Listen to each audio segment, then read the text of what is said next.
Na ciência, queremos extrair a objetividade da realidade, estudar e conhecer aquilo que podemos conhecer usando todo o nosso aparato tecnológico e conhecimento teórico, mas excluindo a subjetividade. Dessa maneira, podemos construir um modelo minucioso de como funciona a natureza.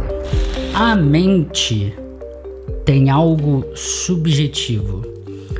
Você talvez seja a melhor pessoa para entender a sua própria mente. E se a subjetividade existe e a mente a possui e você pensa logo existe, então a subjetividade faz parte da natureza, do tangível, da realidade. Portanto, não podemos simplesmente excluir a subjetividade em nossos estudos científicos caso o objeto de estudo seja a mente.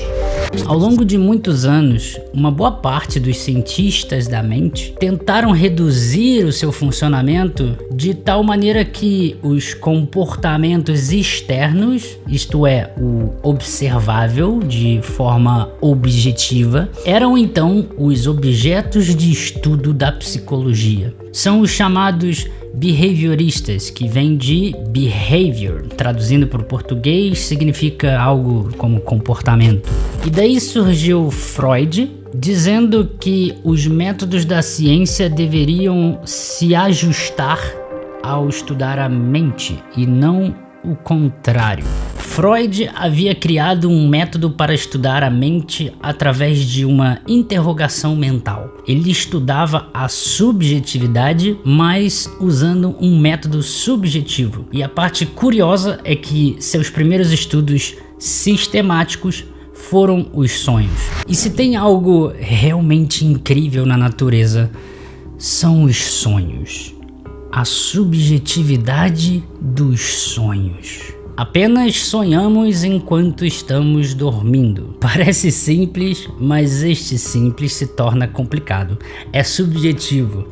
Freud, com seu método subjetivo, porém, digamos, em princípio, intelectualmente honesto, atendia pacientes que ao mesmo tempo eram estudados assim de tal maneira que através da interrogação e a coleta de respostas verbais dos seus pacientes, ele criou todo um arcabouço sistemático onde elementos dos sonhos, por mais ilógicos, por mais aleatórios, por mais absurdos que fossem, uma vez expostos, levavam a um resultado específico. Este resultado tinha tudo a ver com um desejo muito sincero.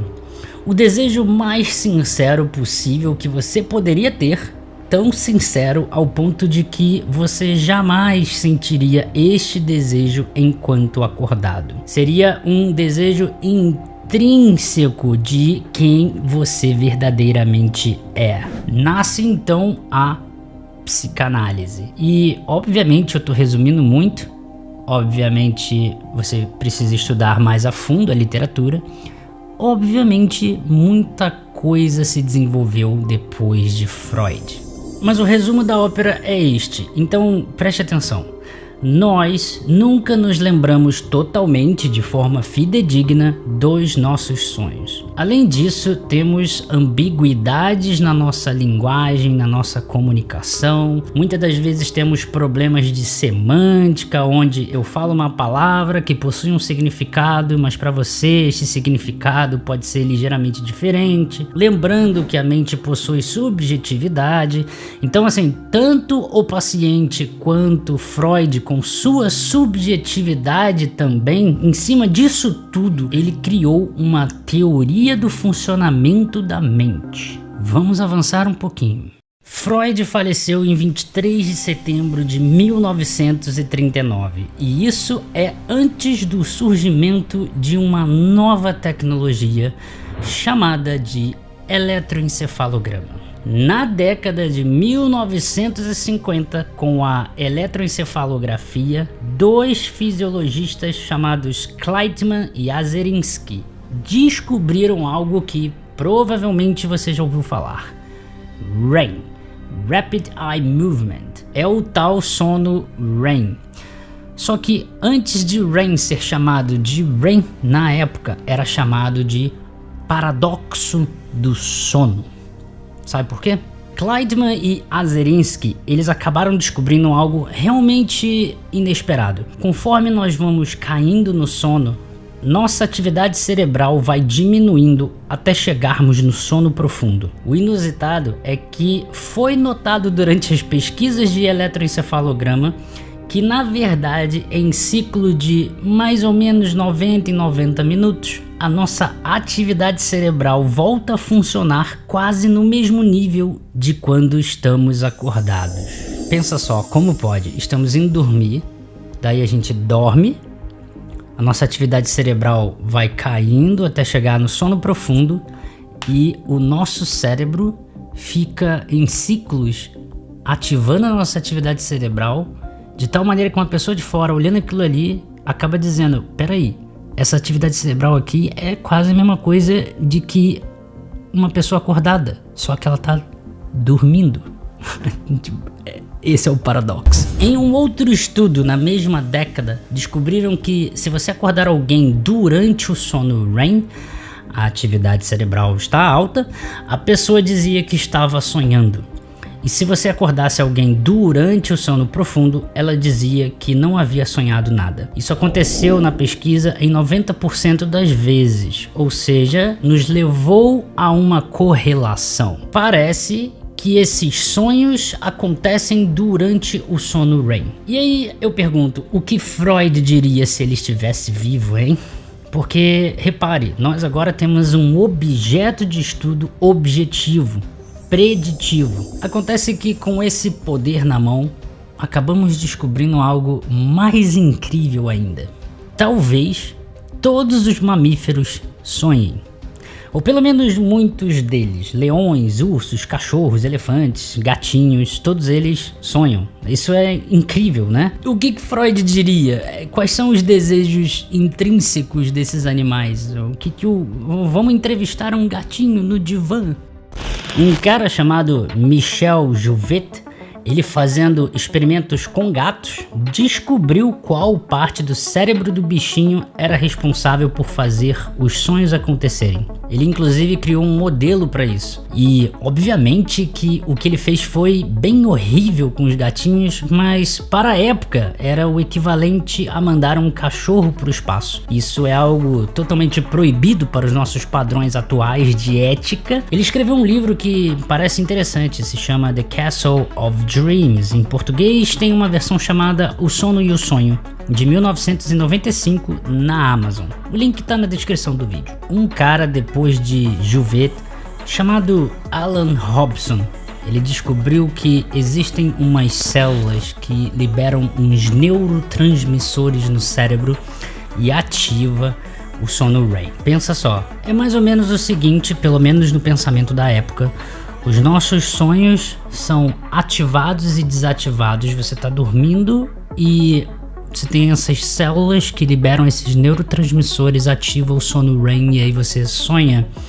E são algumas células que ficam ativando e desativando, ativando e desativando, como se fosse um interruptor. Esses neurotransmissores ficam ativando os neurônios de forma aleatória, aumentando a nossa atividade cerebral como quase acordados, e aí o córtex tenta interpretar tudo o que está acontecendo e começa a criar esses pedaços de sonhos doidos, ilógicos e aleatórios que a gente tem. É mais ou menos como um carro que você vai lá e liga, treme tudo o carro, e aí depois Pode parecer que eu falei uma coisa qualquer, mas na verdade o que você acabou de ouvir foi a hipótese de ativação-síntese dos sonhos. Faz parte de uma teoria neurobiológica dos sonhos que foi publicada em 1977 no American Journal of Psychiatry.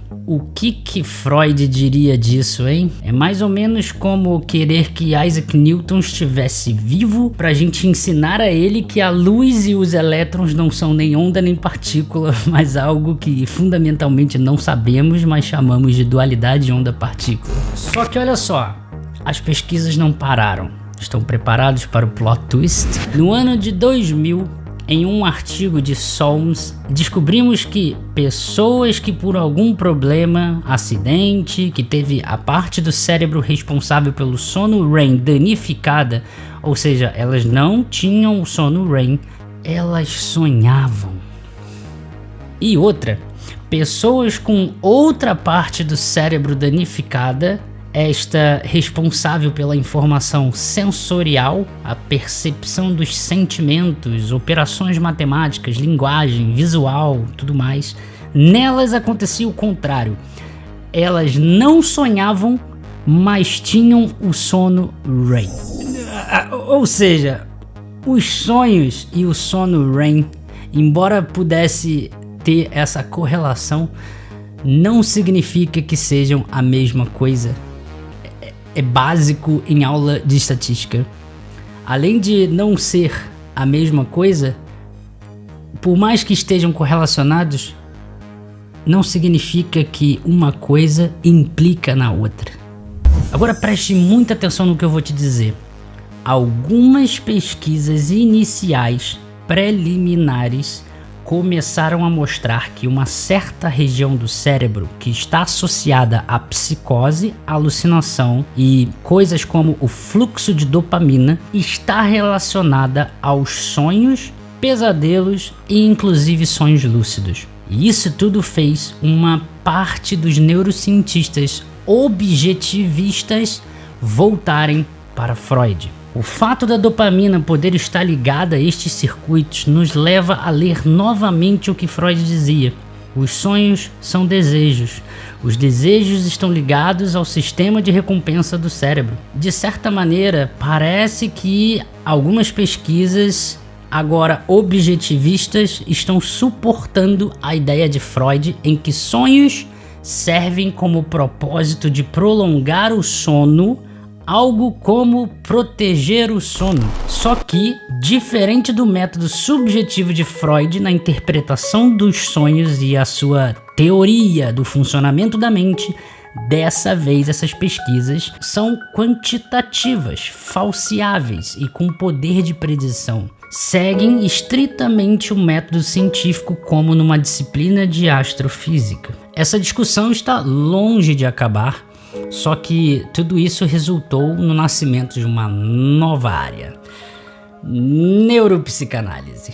É basicamente a tentativa de combinar as duas disciplinas para o entendimento pleno da mente e do cérebro. É bem louco, né? As reviravoltas, assim, digamos, que às vezes acontecem ao longo do desenvolvimento da humanidade. Porque assim, há muito tempo, nos primórdios da civilização e em momentos até hoje em dia, sonhos são interpretados como revelação da verdade por deuses ou entidades externas. No Egito Antigo, por exemplo, acreditava-se que os sonhos eram a melhor maneira de receber revelação divina.